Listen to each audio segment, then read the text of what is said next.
Let's imagine for a second that all the problems with AI are solved tomorrow morning.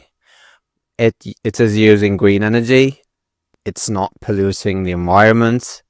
It is working as effectively as it can. Do you think it is going to be beneficial for the world and that the people that are living on that? I have doubts about it. I want to talk about that, but before that, let me get a cup of coffee. I'm gonna burn my hands.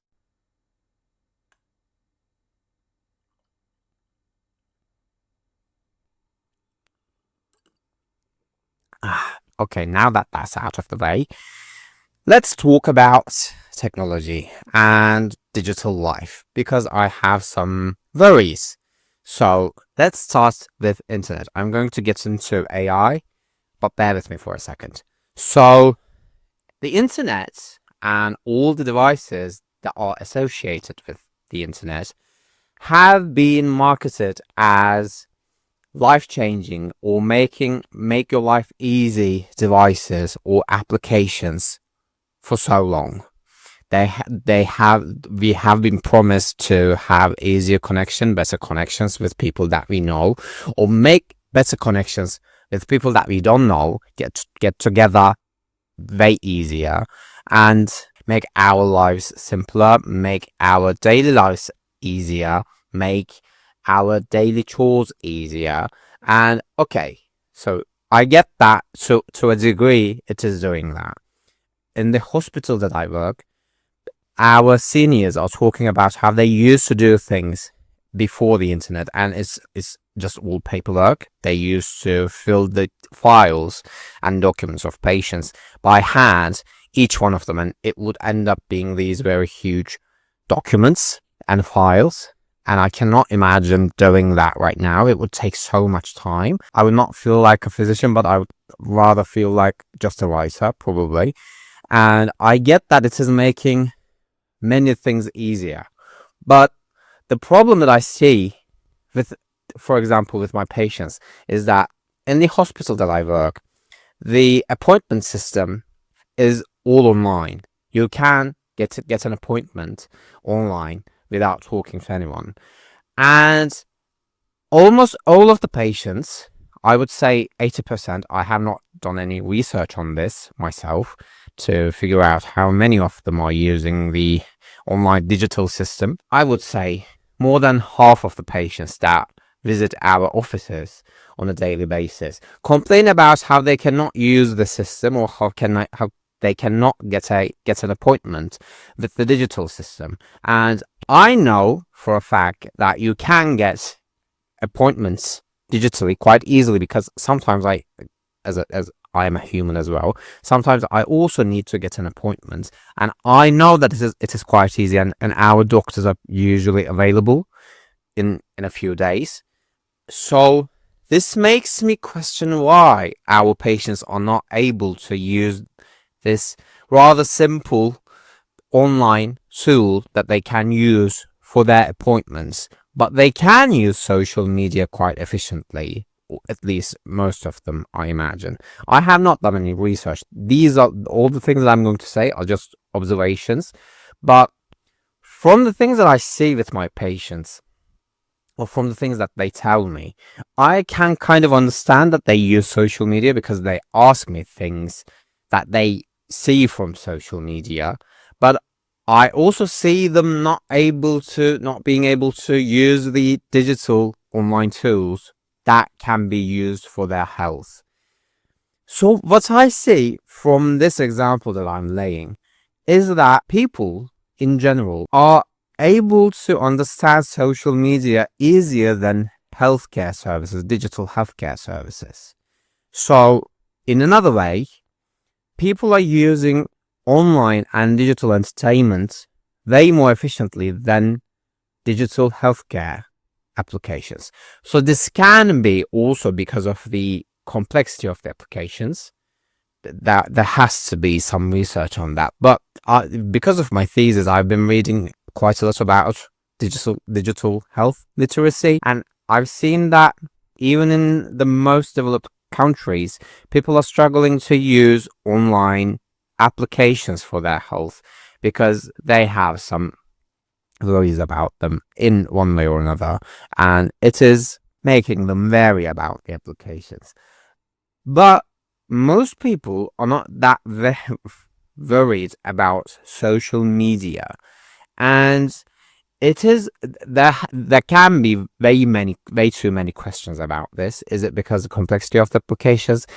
How can we better the complexity of the applications? How can we help the people and the patients so that they can achieve healthcare easier with digital tools? But one other thing that it makes me question is that, have we been marketing social media applications way more, or have we been designing these applications way more suitable for human nature that they are overriding the need to use healthcare applications? The reason that I'm saying this is because with the patients that I see personally, as I said, these are all observations. I have not read any research specifically about this, but this has made me worried a little, so I want to talk about it. With my patients specifically, they ask me things that I can kind of understand they have found on the internet, and they have heard on the internet, and they have questions about them. And I kind of understand that they're also researching online things that they have problems with. They have a problem and they go to the internet to solve it, which is kind of understandable. It is the easiest thing that we can reach, and we can, we can do research, our own research. With an appointment, if you need a doctor, I would assume that you can use an app. It is still kind of easy. You can do that on your phone. We have a mobile app as well, and you can get an appointment with that mobile app. But if it is on the same device and it is designed in a similar manner, and the people are not choosing to use the application that can get them a specific doctor, and they rather use the internet and sometimes social media, I suppose, to research their health problems. What is wrong with what's going on here? Why is this happening? Because if I have a problem and if I want to go to a doctor, I'm going to find ways to get to a doctor. I would assume all the people would do that. Every human would do that. If you have a problem, you would go down the easiest route. Why is the easiest route social media? What is up with social media that people find it easier to go there? And we all know misinformation problems on social media and on the internet. And also, it is kind of hard to understand healthcare content on the internet because you kind of have to have some literacy, some health literacy to understand them specifically, because that's the running joke. You search some kind of pain on the Google and it says that you have cancer. It can be, but there has to be someone to explain to you why it is saying that, because it can happen because of that. But we don't examine patients in that regard. When we have a patient, we usually think about the most common health problems rather than the worst health problems in most cases. That can change.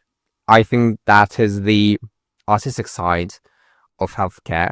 But yeah, it is hard to research things online. So why are people choosing to go and do their own research and try to solve their problems themselves, even though they can get a doctor pretty easily, and our hospital gives free service, so they don't need to pay anything.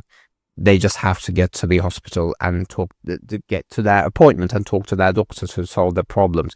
But instead, what I see with most of my patients is that they rather go to the social media or to the internet and try to solve their problems there. There can be, again, many things here. Is it because of the attitude of the doctor or the healthcare workers, or is it because it is hard to get to the hospital? Even though I know that the hospital that I work in is quite well located, so I don't think our patients have that much problem with getting to our hospital. And also we have home care services, so it is quite easy to get to us, but I see with our patients that they sometimes don't choose to do that.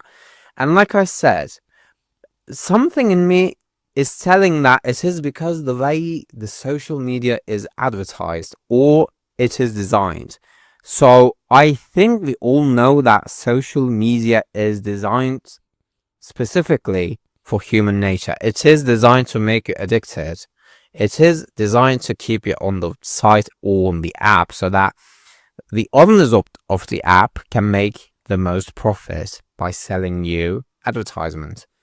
And because of that, I think, this is my theory, people use social media way more because they are drawn towards social media applications way more. There are many things that they can do, but instead, the easiest thing they can do is social media, and it is very addictive. And because of that, they're drawn towards social media. And I think we can all agree that the biggest part of the internet right now is the social media, as I'm talking to you, so a social media platform. And this makes me question the implications of in artificial intelligence, because the implications of the internet were not this. The internet were not designed for social media. It was designed for data, but we're not using it for that.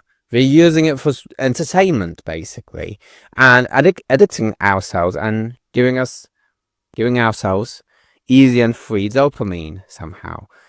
And I think this problem with internet can be solved with literacy work, with educating people how to use the internet and how to use digital media.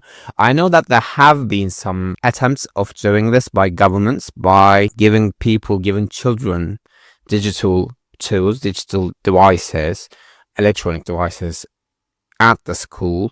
But I've heard this winter that most countries that have done that stop their programs because they have realized it is more harmful than beneficial to the children.